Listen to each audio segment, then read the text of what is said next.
Naalala niyo ba yung huling post ko last December na busy-busy akong mag-prepare para sa Boy Scout at Jamboree ni Kuya Will? Nariyan nagpatahi ako ng sapatos at bumili ng mga iba pang gamit na kakailanganin niya. Tapos nanguha nga rin ako ng PSA ng dalawang kuya. Pero hindi ko na kayo na-update after noon dahil medyo busy na nga kami at may okasyon noong December. Hello, hi mga nay! Samahan niyo ako sa isa na namang late life update ng buhay ko.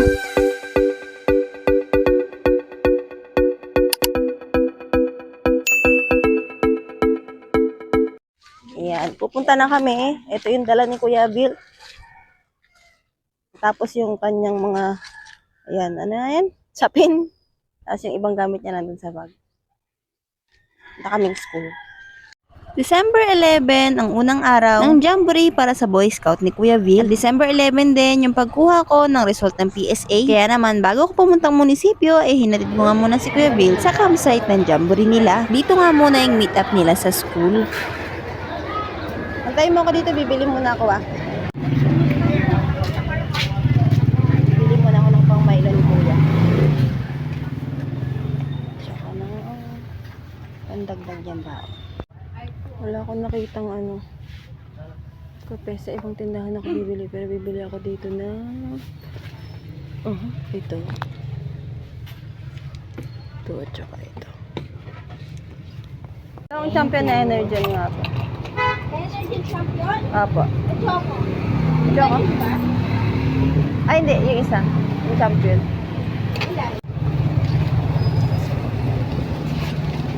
Wag na pa. Dito na lang.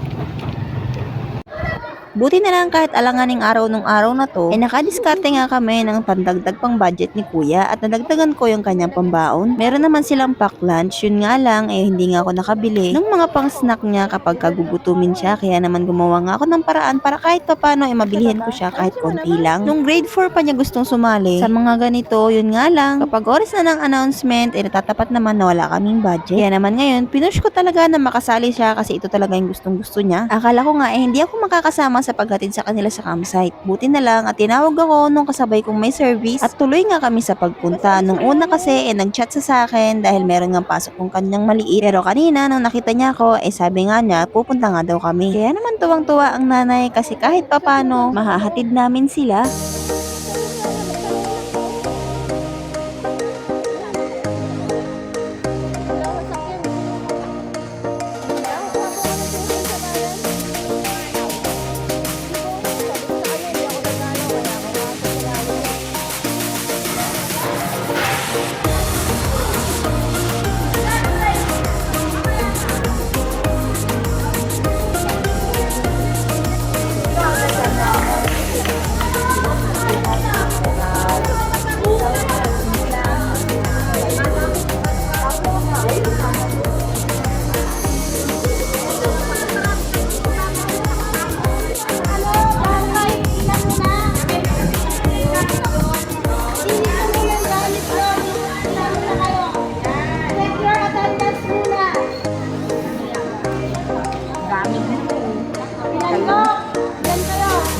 Kasama niya.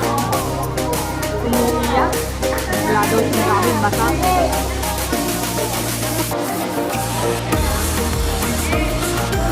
Wala no?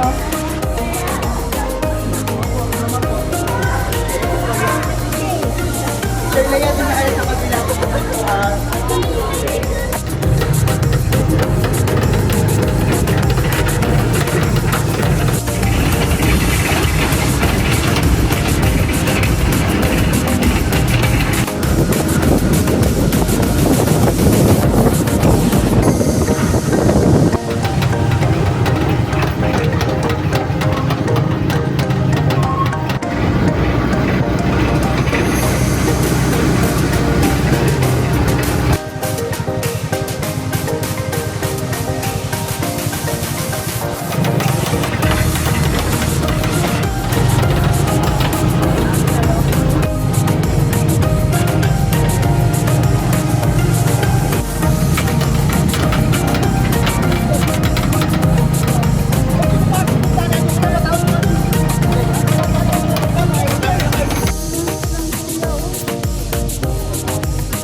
power bank o kaya solar.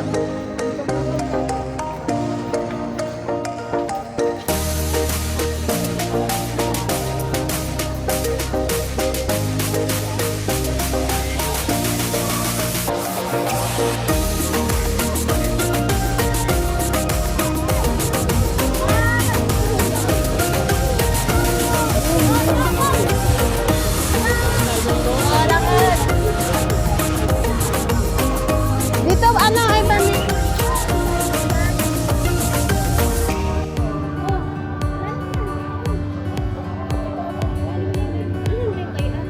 Ayan o.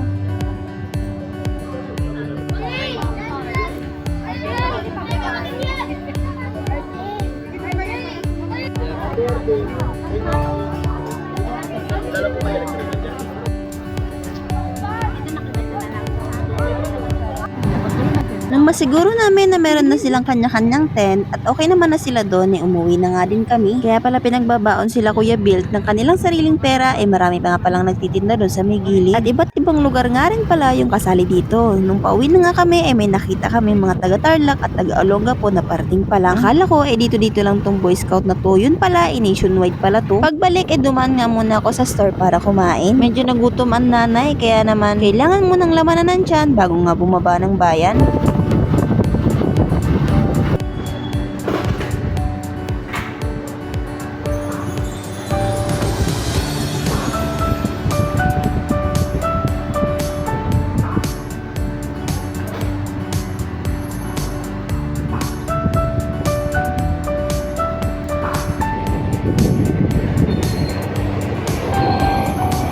After kumain, lumarga na nga rin ako agad. May pasok pa kasi ako ng alauna, kaya kailangan ko nga makahabol at maaga tong matapos. Kaya tara, biyahe muna tayo.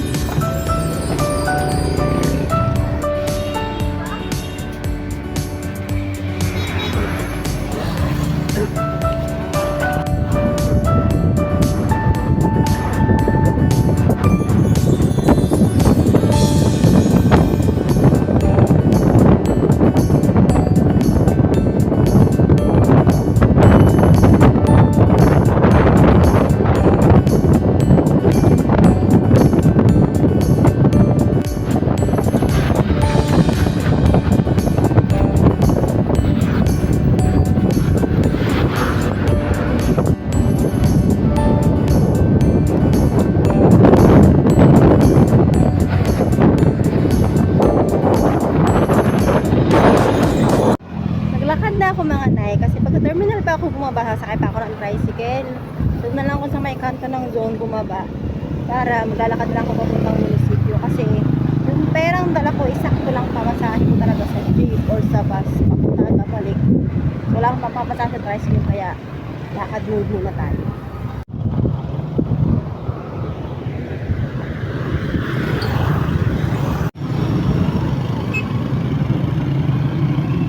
Dito pa lang ako sa pub, tapos doon pa ako sa pinakadulo na yun. Doon pa sa dulo na yun, yung munisipyo. Bago ako makarating ng munisipyo, meron nga muna ako madadaanan ng dalawang fast food chain. Nako, nung mga oras na to, gutom na nga ako, lalo pa ako nagutom sa mabangong amoy.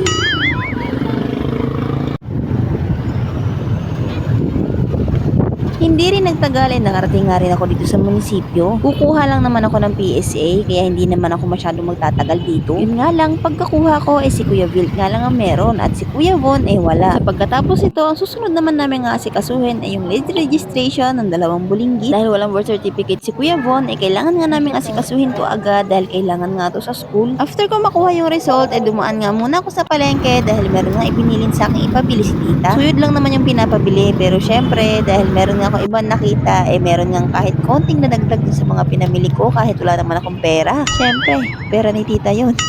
At dahil nabili ko na, wala na siya magagawa. Meron na agad akong utang.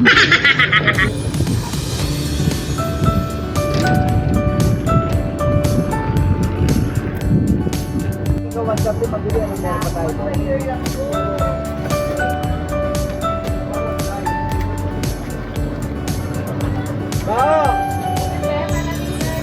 Ganito po magkano? Pagkatapos mo dyan, dito ka muna.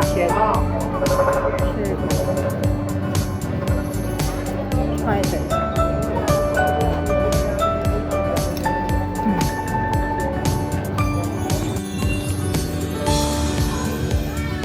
Namili nga muna ako ng palamig dahil uhaw na ako sa kakalakad. At syempre, lakad mode ulit papuntang terminal. Wala kang pampamasa sa tricycle pero may pabili ka ng palamig eh. No? Pero ayos lang, ganun talaga. Medyo maaga pa naman kaya naman i-enjoy muna ang walking-walking kahit tanghali na.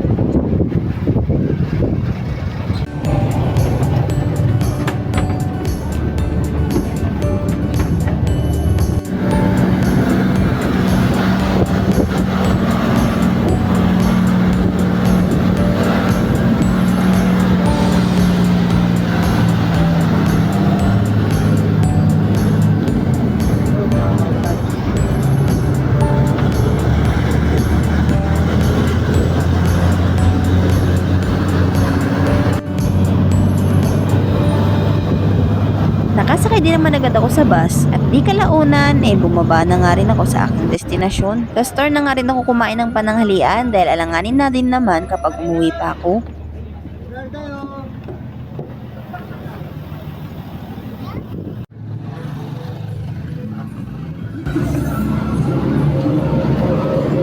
At syempre, pagdating sa store, working mode muna. Hindi na rin ako gaano nakakuha ng clips kasi busy na nga din kami. At nung kinahapunan na, kailangan nang alisin itong mga nakaharang dahil wala naman ng matinding sikat ng araw.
Maraming salamat sa pagsama sa akin kahit na alam nyong late upload naman tong video ko. Susubukan kong araw-arawin yung pag-upload para hindi naman ma-stuck lahat o sa gallery ko. Anyway, see you po sa next video. Thank you for watching!